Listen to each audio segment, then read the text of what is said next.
भाग्य का लिखा कभी नहीं मिटता। एक सेठ और एक भिखारी की कहानी। किसी नगर के बाहर एक पेड़ पर एक तोता और एक मैना रहते थे। वहीं पास में ही एक बड़ा ही दयालु और धर्मात्मा दान करने वाला व्यक्ति रहता था। वह व्यक्ति रोजाना बहुत दान करता था और उसने एक नियम बना रखा था कि दान करने से पहले अपने मुख में एक भोजन का निवाला भी नहीं रखता था। जब तक वह किसी को दान नहीं कर देता तब तक पानी की एक बूंद भी नहीं पीता था। दूर दूर से गरीब लोग चलकर उसके द्वार पर आया करते थे, क्योंकि वह अच्छी तरह से जानते थे कि यदि वह उसके द्वार पर जाएंगे तो वहां से कभी खाली हाथ नहीं लौट सकते। सभी भिखारी दान लेने के लिए उसके द्वार पर आया करते थे। रोज भिक्षा लेने वालों की लाइन लग जाती थी। वह व्यक्ति सभी भिक्षा लेने वालों को बड़े प्रेम से भिक्षा देता था और सभी भिक्षुक उस व्यक्ति के लिए भगवान से दुआ करते थे। कोई कहता था कि भगवान तुम्हारा भला करे, कोई कहता था कि सदा फूलो फलो, कोई कहता था कि तुम दीर्घायु हो जाओ। इसी तरह से सभी भिक्षा लेने वाले उसके लिए दुआएं करते थे। फिर एक दिन वह दयालु व्यक्ति जंगल की तरफ जाता है तो उसको वहां पर एक झील नजर आती है। तो वह व्यक्ति उस झील में पानी पीने के लिए चला जाता है। तब जैसे ही वह व्यक्ति उस झील में पानी पीने के लिए जाता है तो उसकी नजर एक नहाती हुई स्त्री पर पड़ती है। फिर वह थोड़ा और नजदीक गया और नजदीक जाकर उसने देखा। तब वह देखता है कि एक सुंदर स्त्री वहां पर स्नान कर रही थी। फिर वह व्यक्ति थोड़ी देर तक उसको निहारता है और उसके बाद वह वापस वहां से मुड़कर लौटने लगता है। तब वह स्त्री उस व्यक्ति को देख लेती है और कहती है, हे दुष्ट, तू मुझे छुपकर देख रहा था तो जा, तूने मुझे नग्न अवस्था में देखा है, इसीलिए मैं तुझे श्राप देती हूँ कि तुम इसी वक्त कुत्ता बन जाओगे, जिससे तुम भी हमेशा नग्न अवस्था में ही घूमते रहोगे। इस सारी घटना को तोता और मैना अपनी आंखों से देख रहे थे कि कैसे एक स्त्री ने उस व्यक्ति को श्राप दिया है और वह कुत्ता बन गया है। जब वह कुत्ता बनकर वहां से भागता हुआ आगे निकल जाता है तब वह स्त्री कपड़े पहनकर अपने घर को चली जाती है। अब तोता और मैना दोनों इस घटना को देख रहे थे। तब मैना अपने पति तोता से कहती है, पियाजी, मुझे यह बात समझ में नहीं आई कि दुआ में ज्यादा ताकत होती है या बद्दुआ में, क्योंकि वह व्यक्ति जो अभी भी उस स्त्री के श्राप से कुत्ता बन गया है वह तो बड़ा ही भला आदमी था। उसने अपने जीवन में बहुत से लोगों की दुआएं ली है, फिर भी उसकी दुआओं का फल उसे नहीं मिला और उसने अनजाने में एक गलती कर दी तो उसका फल उसे मिल गया। इसका क्या मतलब है? तब तोता कहता है, हे मैना, इसके पीछे बहुत बड़ा कारण है। पहले मैं तुम्हें यह बताता हूँ कि उस स्त्री ने जिस व्यक्ति को कुत्ता बनाया है वह व्यक्ति बचपन से ही दान धर्म करता आ रहा है। बचपन में न जाने कितने पुण्य उसने किए होंगे जो उसके खातों में दुआओं का ढेर लगा होगा। उसके खातों में दुआओं की इतनी संपत्ति होगी कि वह संभाल भी नहीं पाएगा। इतने लोगों की दुआएं उसके साथ है, लेकिन फिर भी एक बद्दुआ से वह कुत्ता बन गया है। फिर तोता आगे कहता है, हे मैना, अब मैं तुम्हें एक छोटी सी कहानी सुनाता हूँ, जिसे सुनने के बाद तुम जान जाओगी कि दुआ बड़ी होती है या बद्दुआ। एक नगर में एक धनी सेठ रहता था। वह सेठ इतना कंजूस था कि कभी किसी को दान दक्षिणा नहीं देता था। जब कोई भी भिक्षुक उसके द्वार पर आता तो वह उसको मारता पीटता और गाली गलौज करके भगा देता था। उस सेठ के द्वार पर एक भिक्षुक रोज आया करता था।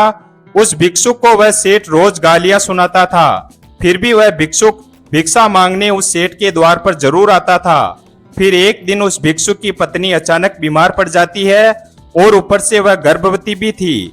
तब वह भिक्षुक भिक्षा मांगने के लिए अपने घर से दूर नहीं जाता है और उसी सेठ के द्वार पर पहुंच जाता है।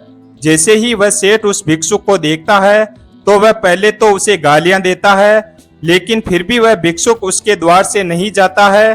तो वह सेठ एक पत्थर फेंक कर मारता है और वह पत्थर उस भिक्षुक को लग जाता है। फिर तोता मैना से कहता है, हे प्रिय, जब पत्थर उस भिक्षुक को लगता है तब वह भिक्षुक बहुत घायल हो जाता है और उसके सिर से खून बहने लगता है। फिर भी वह भिक्षुक उस सेठ को बद्दुआ नहीं देता है और वह कहता है, भगवान तुम्हारा भला करे। इतना कहकर वह भिक्षुक अपने सिर को पकड़कर अगले द्वार पर चला जाता है। उस भिक्षुक के सिर से खून बह रहा था और वह अगले घर में भिक्षा मांगने के लिए चला गया। उसे उस घर से एक रोटी की भिक्षा मिलती थी। तोता कहता है, हे मीना, उस भिक्षुक का एक ही नियम था, कोई उसे भिक्षा डाले या ना डाले, वह सभी को यही कहता था कि भगवान तुम्हारा भला करे। दूसरे दिन फिर वह भिक्षुक उसी सेठ के द्वार पर जाता है और भिक्षा की गुहार लगाता है। तब वह सेठ उस भिक्षुक को देखता है और फिर से वह गालियां निकालने लगता है, और जब वह आगे नहीं जाता है तो फिर से एक पत्थर उठाकर मारता है और वह पत्थर फिर से उस भिक्षुक के सिर में जाकर लग जाता है और फिर से खून बहने लगता है। तब भी वह भिक्षुक यही कहता है कि भगवान तुम्हारा भला करे, और वहां से आगे के लिए चला जाता है। तोता मैना से कहता है, हे मैना। वह सेठ उस भिक्षुक को देखकर सोचने लगता है कि 2 बार मैंने इसको मारा है, कल भी मैंने इसको मारा था और आज भी मैंने इसको पत्थर से मारा है, लेकिन फिर भी यह भिक्षुक रोज रोज मेरे द्वार पर आता है और मार खाने के बाद भी मुझे बद्दुआ की जगह दुआ देकर चला जाता है और कहता है कि भगवान तुम्हारा भला करे। तब वह सेठ उस भिक्षुक का पीछा करता है, क्योंकि वह इस राज को जानना चाहता था। सेठ मन में सोचने लगा कि भिक्षुक को मारने के बाद भी वह कोई गाली नहीं निकालता था और न ही कोई बद्दुआ देता था, सिर्फ दुआ देकर चला जाता था। इसके सिर में मैंने पत्थर मारा, लेकिन फिर भी यह मुझे दुआ देकर जा रहा है। अब इस राज को जानने के लिए वह सेठ उस भिक्षुक के पीछे पीछे चल पड़ता है। जिधर जिधर वह भिक्षुक जाता है उसके पीछे पीछे वह सेठ भी जाता है। जब शाम के समय वह भिक्षुक अपने घर जाता है और अपनी झोंपड़ी में घुस जाता है, तो सेठ भी उसके पीछे पीछे उसकी झोंपड़ी के पीछे जाकर छुप जाता है और छुपकर देखने लगता है। जब वह भिक्षुक अपनी झोंपड़ी के अंदर जाकर अपनी पत्नी को एक रोटी देता है, तब उसकी पत्नी उस रोटी को देखकर कहती है, क्या आज एक ही रोटी मिली है? तब वह भिक्षुक अपनी पत्नी से कहता है, हे प्रिय, हर कोई तो भिक्षा देता नहीं है। कुछ लोग तो ऐसे होते हैं जो गालियां देते हैं, और कुछ लोग ऐसे होते हैं जो पत्थर से मारते हैं। कुछ लोग ऐसे होते हैं जो बड़े दयालु होते हैं, जो थोड़ी बहुत भिक्षा दे देते हैं। कुछ लोग ऐसे भी होते हैं जो दुत्कार कर भगा देते हैं, और कई लोग यह भी कहते हैं कि कमाकर क्यों नहीं खाते, तथा कई लोग गालियां निकालते हैं, इसलिए जो मिलता है उसको लेकर मैं चला आता हूँ। इतने में भिक्षुक की पत्नी देखती है कि उसके पति के सिर से खून बह रहा है। तब वह कहती है कि स्वामी, तुम्हारे सिर से ये खून क्यों बह रहा है? तब वह भिक्षुक अपनी पत्नी को समझाता है, हे प्रिय, इस नगर में एक सेठ है, वह मुझे रोज पत्थर फेंक कर मारता है और मैं उसके पत्थर को रोज ले लेता हूँ। मैं उसके द्वार पर जब भी भिक्षा मांगने जाता हूँ तो वह मुझे भिक्षा के बदले पत्थर फेंक कर मारता है और मैं उसके पत्थर को उठाकर रख लेता हूँ। यह उसी का दिया हुआ जख्म है, लेकिन फिर भी मैं किसी को बद्दुआ नहीं देता हूँ, मैं सबको सिर्फ दुआ देता हूँ। मैं हर किसी से यही कहता हूँ कि भगवान तुम्हारा भला करे। फिर भिक्षुक अपनी पत्नी से कहता है, हे प्रिय, कुछ दिनों पहले हम भी बहुत धनवान थे। लोग हमारे द्वार पर भिक्षा मांगने आया करते थे और हमारे भी नौकर चाकर थे। जब सब कुछ था हमारे पास, हम लोग इस शहर के बहुत बड़े आदमी थे, हम भी नगर के सेठ थे। लेकिन जब लोग हमारे द्वार पर भिक्षा मांगने के लिए आया करते तो उनको हम दुत्कार कर भगा देते थे। शायद इसीलिए उन भिक्षा मांगने वालों की ही बद्दुआ हमको लगी है, जो आज हम खुद भिखारी बन गए हैं और खुद भिक्षा मांग रहे हैं। मैं नहीं चाहता हूँ कि जो हम पर गुजरी है वह किसी और पर भी गुजरे, इसीलिए मैं किसी को बद्दुआ नहीं देता हूँ। इन सारी बातों को वह सेठ छुपकर सुन रहा था। वह भिक्षुक अपना पूरा नाम पता बताता है। जिस वक्त वह नगर का सेठ था, उस नगर में उसका बहुत बड़ा नाम चलता था, लेकिन आज भिखारी बनकर भिक्षा मांग रहा है। फिर उन सारी घटनाओं को सुनने के बाद वह सेठ वहां से चुपचाप अपने घर को चला जाता है। फिर जब दूसरा दिन होता है तो वह भिक्षुक फिर से उसी सेठ के द्वार पर भिक्षा मांगने जाता है और भिक्षा की गुहार लगाता है। तब वह सेठ उस भिक्षुक के पास आता है और उससे क्षमा याचना करता है और कहता है कि मैंने तुम्हारे साथ बहुत गलत व्यवहार किया है। हर समय तुम्हें गालियां दी, तुम्हें पत्थर से मारकर घायल किया और तुम्हें भगाने की कोशिश की, लेकिन आज तक तुमने मुझसे कुछ नहीं कहा। फिर वह सेठ उस भिक्षुक से क्षमा मांगता है और उस भिक्षुक को काफी भिक्षा देकर वह अपने द्वार से विदा करता है। तब वह भिक्षुक अपनी भिक्षा लेकर अपने घर चला जाता है। अब वह सेठ उस भिक्षुक के घर पर उसकी जरूरत से ज्यादा सामान रोज पहुंचा दिया करता था।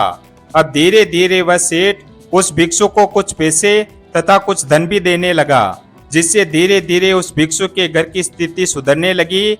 और जब उस भिक्षु की स्थिति सुधरने लगी तो उसने फिर से अपना कारोबार शुरू करने की सोची। उसने सोचा कि क्यों ना भिक्षा मांगने से अच्छा है कुछ व्यापार करके कुछ कमाकर खाया जाए। अब मुझे भिक्षा नहीं मांगनी चाहिए, अब मुझे पहले वाला व्यापार शुरू कर देना चाहिए। उसने अपना कारोबार शुरू कर दिया और धीरे धीरे वह धनवान बन गया। वह भिखारी से धीरे धीरे पैसे वाला बनता चला गया। फिर एक दिन उस भिक्षु के घर पर एक साधु आता है और वह साधु कहता है कि तुम्हारी एक गलती के कारण तुम राजा से भिखारी बन गए और तुम्हारे एक पुण्य के कारण तुम भिखारी से वापस राजा बन गए। तब वह भिखारी कहता है, महाराज मैं कुछ समझा नहीं, आप क्या कह रहे हैं? तब वह साधु उस व्यक्ति से कहता है कि तुमने एक गलती की थी, एक भिखारी को तुमने अपने द्वार से मार पीट कर भगा दिया था। उसी के श्राप से और उसी की बद्दुआ से तुम राजा से रंक बन गए और तुम्हारे जीवन में तुमने सिर्फ एक पुण्य किया था। अंतिम सांस लेते हुए व्यक्ति को तुमने एक बार पानी पिलाया था, तब उसने तुम्हें दुआ दी और उसकी आत्मा से एक आवाज निकली। उसने तुमको यह दुआ दी थी कि तुम्हारी हर बद्दुआ के ऊपर मेरी दुआ काम करेगी। इसीलिए उसकी एक दुआ के कारण तुम फिर से रंक से राजा बन चुके हो। फिर वह साधु कहता है कि दुआ में भी उतनी ही ताकत होती है जितनी की बद्दुआ में होती है, और बद्दुआ में भी उतनी ही ताकत होती है जितनी की दुआ में होती है। दोनों एक ही तराजू के दो पलड़े हैं, कभी दुआ का पलड़ा भारी होता है तो कभी बद्दुआ का, मगर दोनों पलड़ों को भुगतान करना पड़ता है। आप बद्दुआ लेते हैं तो भुगतान आपको उतना भी करना पड़ेगा। यदि आप दुआ लेते हैं तो समय रहते दुआ भी आपके काम आती है। तब तोता मैना से कहता, हे प्रिय, अब आपको यह समझ में आ गया होगा कि दुआ बड़ी होती है या बद्दुआ। हे प्रिय, एक दिन हम और तुम इसी वृक्ष पर बैठे हुए थे, तभी एक शिकारी शिकार की तलाश में इसी जंगल में आया था। शिकारी बहुत गरीब था, 2 दिन से उसके घर भोजन नहीं बना था। तो शिकारी बार बार भगवान से प्रार्थना कर रहा था और कह रहा था कि हे भगवान, आज मुझे कोई शिकार दे दो। यही आस लेकर शिकारी हम तक आ पहुंचा और हम दोनों को पेड़ पर बैठा देखकर शिकारी बहुत खुश हुआ और उसने तुरंत अपना तीर कमान का निशाना हम दोनों पर साध दिया। हम दोनों ने भी देख लिया था कि शिकारी हमें मारने के लिए निशाना लगाए बैठा है। हमने जब उड़ने का विचार बनाया तो देखा कि आकाश में एक बाज हम दोनों को पकड़ने के लिए मंडरा रहा है। अब हम क्या करते? ना हम उड़ सकते थे और ना ही हम बैठे रह सकते थे। दोनों तरफ हमें मौत दिखाई दे रही थी। तब हमने भगवान से प्रार्थना की कि हे प्रभु, अब आप ही हमारी जान बचाइए। तब भगवान ने हमारी प्रार्थना सुन ली और एक काले सर्प ने आकर शिकारी को डस लिया। तब शिकारी के धनुष से तीर छूट गया और वह तीर दिशा बदलता हुआ उस बाज को जाकर लगा, जिससे शिकारी की भी मृत्यु हो गई और उस बाज पक्षी की भी मृत्यु हो गई। उस दिन हमें ज्ञात हुआ कि आपके अच्छे कर्म आपको कहीं ना कहीं जरूर बचा लेते हैं। भगवान से प्रार्थना तो वह शिकारी भी कर रहा था कि हमें भोजन दे दो, लेकिन उनका मार्ग हिंसा का था। वह बाज भी अपने भोजन की तलाश में आकाश में उड़ रहा था, लेकिन उनके रास्ते अलग अलग थे और हमारे किसी शुभ कर्म ने हमारी जान बचा ली। वह पुरुष उस स्त्री के श्राप से कुत्ता बन गया, जबकि वह एक धर्मात्मा व्यक्ति था। इसका मतलब यह है कि हम अच्छा या बुरा जो भी कार्य करते हैं, जाने अनजाने में उसका परिणाम हमें भोगना ही पड़ता है। वीडियो अगर पसंद आया हो तो वीडियो को लाइक और हमारे चैनल शिव भक्त को सब्सक्राइब करें और अपने दोस्तों के साथ शेयर करें। धन्यवाद। और कमेंट बॉक्स में हर हर महादेव अवश्य लिखें।